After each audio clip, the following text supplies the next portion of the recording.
Là, c'est parti pour 3 heures de folie. Oh, 1 heure. Voilà, une petite heure. Ouais. On va voir les conditions, comment ça se passe. Hop là. Allez, je vais allumer le moteur et une fois qu'il sera chaud, je viendrai m'accrocher. Ok, pas de soucis. Fais-toi plaisir. T'as une courroie toute neuve, j'espère. Hein. Fais pas le con.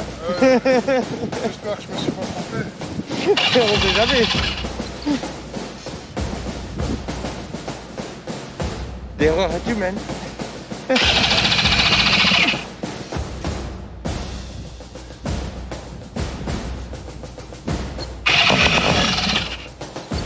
Ça va bien, ça va bien.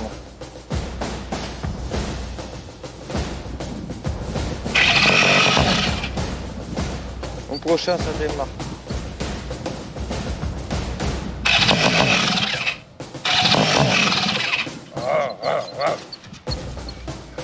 On verra. Pas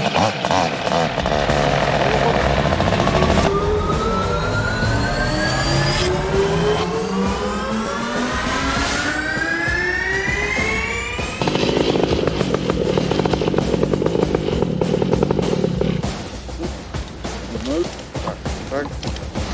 Je me suis accroché d'un côté.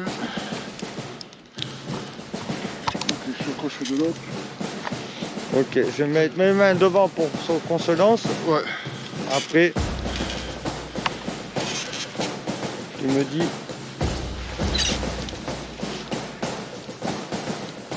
Par contre, c'est vrai que maintenant le terrain c'est chiant. On aurait dû tondre là pour faire une allée. Ok. J'ai mis le moteur.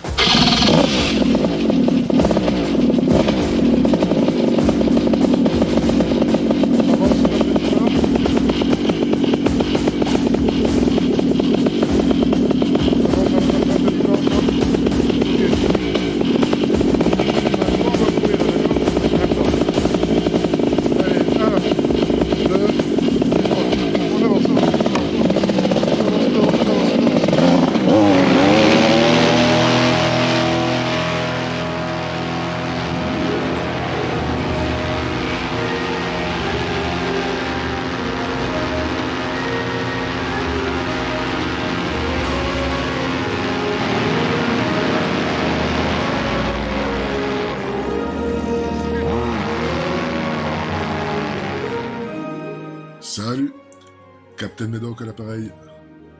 On entend souvent parler des pilotes d'essai, la crème des pilotes, les seuls habilités à tester les nouveaux aéronefs.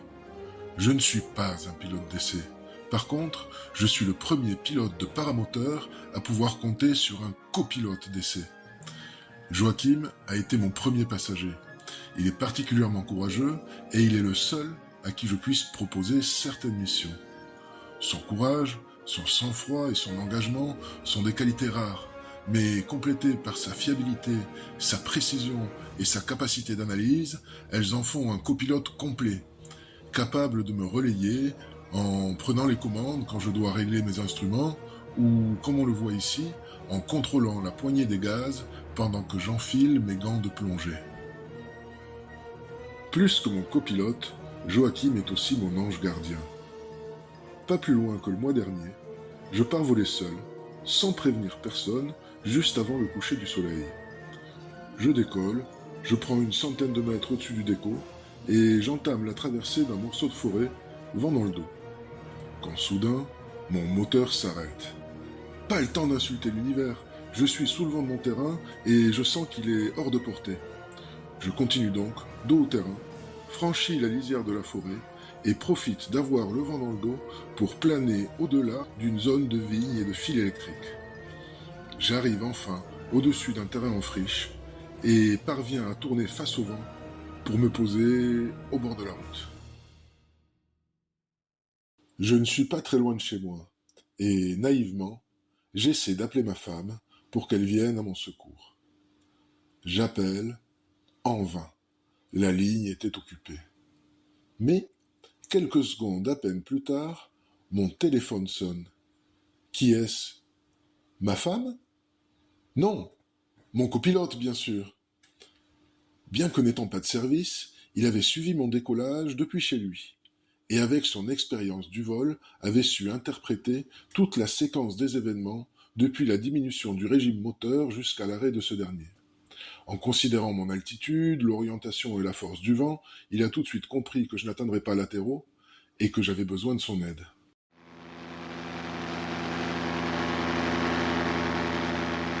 Le vol de cette vidéo date d'il y a plus d'1 an, et il reflète assez bien l'ambiance de nos vols d'essai.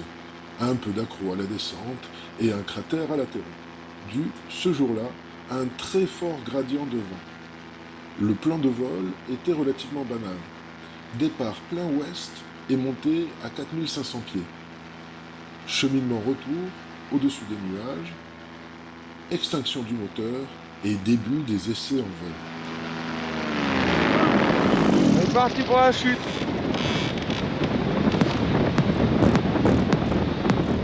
Allez, on va commencer tranquille. Tu me dis quel côté? Ah, ouais. À gauche. À droite. À gauche. À droite. À gauche. À droite, à droite. À gauche.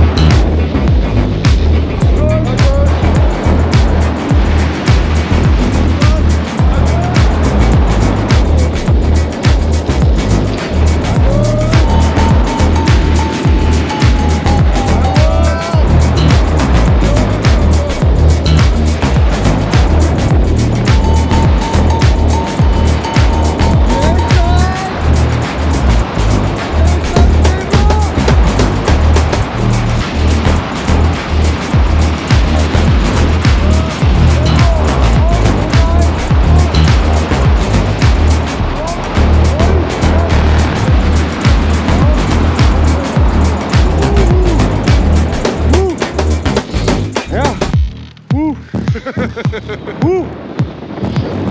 Ah, ça c'était fou. On peut pas s'arrêter tout de suite, il faut un peu de temps. Si on s'arrête d'un coup, c'est beaucoup plus violent. Ah, mais c'était pas mal. Yeah. On récupère le...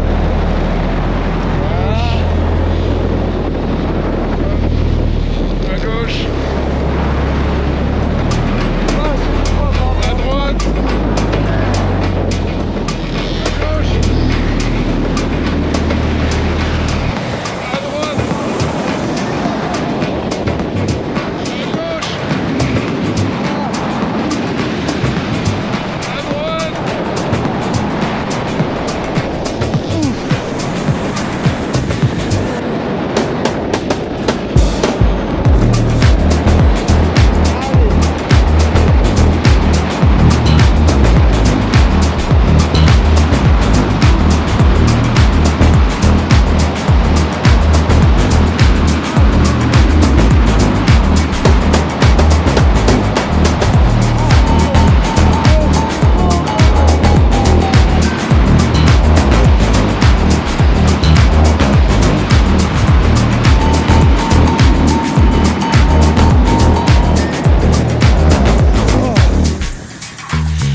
Ça envoie du lourd.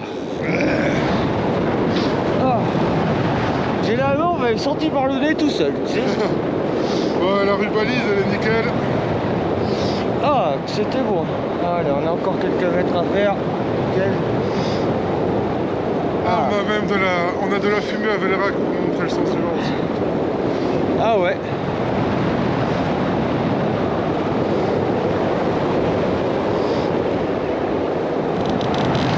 Tu crois qu'on a le temps de faire une petite figure ou pas? On va faire une vidéo.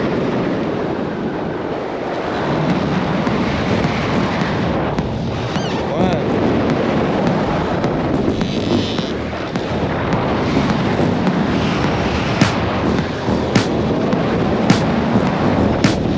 C'est pas évident. Oh, ils font pas. Non, je comprends pas.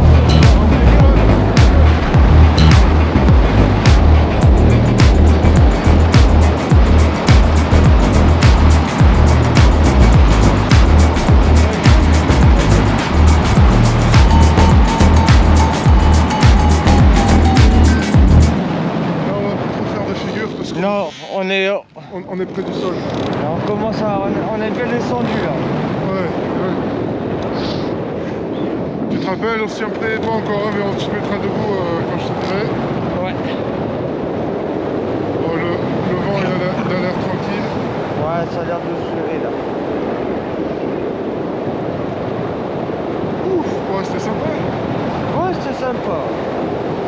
La première descente au bout d'un moment, quand je t'ai dit ouf, c'est là que tu m'as envoyé du lourd. Hein.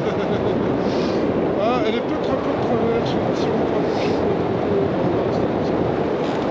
Non, par rapport à ta manche, il est face à ta voiture. Ouais, tout à l'heure elle venait de travers, mais c'est pas temporaire. Là, elle est bien. Ça va. C'est pas grave. Ouais, il bouge un peu, mais bon, ça a l'air de le faire. Attention, ça risque de secouer. Ok. Il y a des turbulences en bas.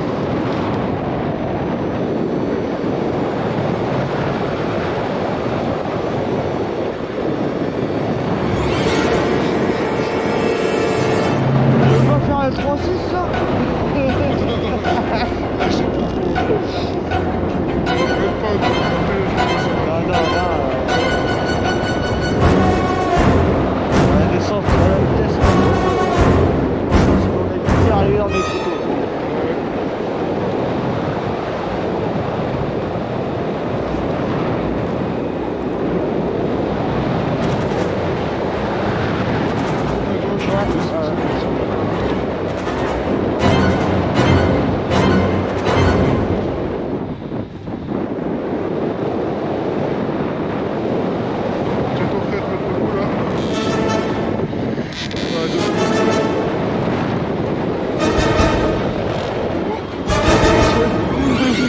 J'ai pas vu encore.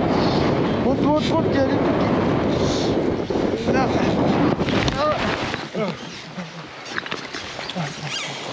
J'étais debout, j'ai glissé. On n'a rien pu faire, t'inquiète. On s'est planté comme des merdes. J'ai glissé, c'est mon pied. Ah non, mais tu pouvais pas, c'était pas possible. C'est vrai? On est arrivé trop brutalement. Ah, c'est pas grave. Bon. T'arrives à te défaire? Ouais. Oh putain, ce choc. Ça va, ça va. Ah, c'était mon pire atterrissage. Hein. Bah, comme ça, il en faut bien.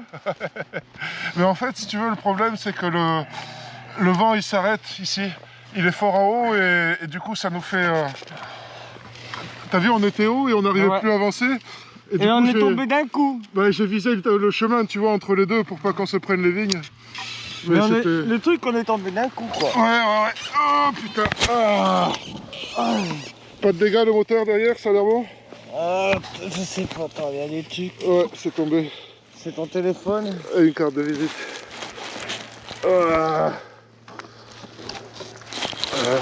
Pose le moteur, on regardera, c'est pas ouais. Ça a l'air d'aller. Hein. Ouais. Ben, on est tombé en avant. Écoute, on est bien tombé hein, parce qu'on arrivait fort. Hein. Là, on est arrivé. Tu vois, des fois, on fait de beaux arrondis. Là, on s'est planté comme des. Attends, on va poser les affaires là-bas. Oh, comme une porte. Ah, ça m'a niqué les genoux direct. Ah, mais ça a été sec. Hein. Ah ouais, mais ça va, t'as bien géré. Là, on pouvait pas courir, hein, c'est pas la peine. Hein. On est arrivé comme une pierre. Boum. C'est pas grave. Tant qu'on n'a pas de chance, c'est l'essentiel. Oh. Ouais, ben, quand je te disais que le décollage c'était pire, tu vois, j'avais pas raison. Maintenant, essayons d'analyser cet atterrissage. Je précise que je ne suis pas instructeur, ceci n'est pas un mode d'emploi, et il ne s'agit là que de mon analyse subjective de la situation. D'abord, considérons une situation de vol typique. Le vent souffle à 35 km/h par rapport au sol, le moteur est éteint, et nous planons en suivant une trajectoire descendante.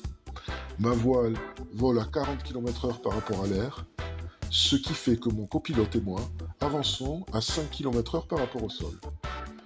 Considérons maintenant ce qui s'est passé ce jour-là et regardons ce que peut donner la présence d'un fort gradient de vent. Le gradient se caractérise par une forte diminution de la vitesse du vent au fur et à mesure qu'on s'approche du sol. Ici, en caricaturant un peu, on va considérer une diminution brutale de la vitesse du vent qui passe de 35 à 10 km/h dès qu'on descend en dessous d'une cinquantaine de mètres de hauteur. En réalité, cette diminution de vitesse n'est pas instantanée, mais plus ou moins continue et accompagnée de turbulences pouvant être assez fortes. Cette fois-ci, nous sommes en finale et notre voile continue de voler à 40 km/h face à un vent de 35 km/h. À ce stade, notre trajectoire nous permet d'envisager un arrondi un peu après le milieu du terrain, bien à l'abri des champs de vignes qui l'entourent. Au moment où la voile franchit la zone de cisaillement, elle se retrouve alors soudainement face à un vent beaucoup plus faible. Autrement dit, la vitesse de l'écoulement de l'air autour de ma voile a soudainement diminué, et cette dernière passe d'une configuration de vol optimale, avec une vitesse R de 40 km/h, à une configuration de vol extrêmement lente, avec 15 km/h de vitesse relative par rapport à l'air. Cette configuration n'est pas stable. Si on s'amusait par exemple à freiner la voile pour maintenir une vitesse de 15 km/h par rapport à l'air, elle décrocherait très rapidement et on s'écraserait dans les vignes. Non, ici, il faut lever les mains et laisser la voile plonger pour regagner de la vitesse. Cette phase de vol est intense parce qu'on est soumis à des tensions contradictoires qu'il convient de doser au mieux. Comme on l'a vu, la voile est en configuration lente et il faut lui laisser gagner de la vitesse. Il est donc important de lever les mains un maximum. Cela a pour conséquence de faire plonger la voile. Et comme en plus l'air est particulièrement turbulent, j'ai quand même besoin de tenir ma voile et de l'empêcher de trop plonger en avant. Enfin, on a un réflexe d'arrondi. Il s'agit de contenir le plus longtemps possible, car pour faire un arrondi, il faut disposer d'une bonne réserve de vitesse. Et là, précisément, la voile était trop lente, et un coup de frein aurait dégradé notre trajectoire et nous aurait précipité dans les vignes. On s'est donc posé au-delà des vignes, mais fort, avec une assez grande vitesse horizontale et une sacrée vitesse verticale, ce qu'on appelle aussi un cratère. Mais je ne considère pas ça comme une défaite absolue. Ici, je pense que la bonne solution aurait été de remettre les gaz et de refaire une approche. Mais je reste un parapentiste dans l'âme. J'adore faire la descente moteur éteint et, par égard pour mon voisinage, j'essaie de faire le moins de bruit possible. J'éteins mon moteur à haute altitude et loin de mon atterro. Pour pouvoir remettre les gaz, le moteur aurait déjà dû être allumé, car cela s'est déroulé beaucoup trop bas pour avoir le temps d'y penser, d'enclencher mon démarreur et de lancer le moteur. À l'avenir, si je flaire une configuration similaire, je me permettrai peut-être de rallumer mon moteur avant la finale. Et vous, qu'est-ce que vous en pensez ? Est-ce que vous êtes déjà confronté à du gradient fort à latéraux ? Est-ce que vous aviez conscience de l'ingratitude du rôle de copilote d'essai ? Ne craignez-vous pas, comme moi, qu'à force de diffuser mes vols les plus sensationnels, je finisse par avoir du mal à recruter des passagers consentants ?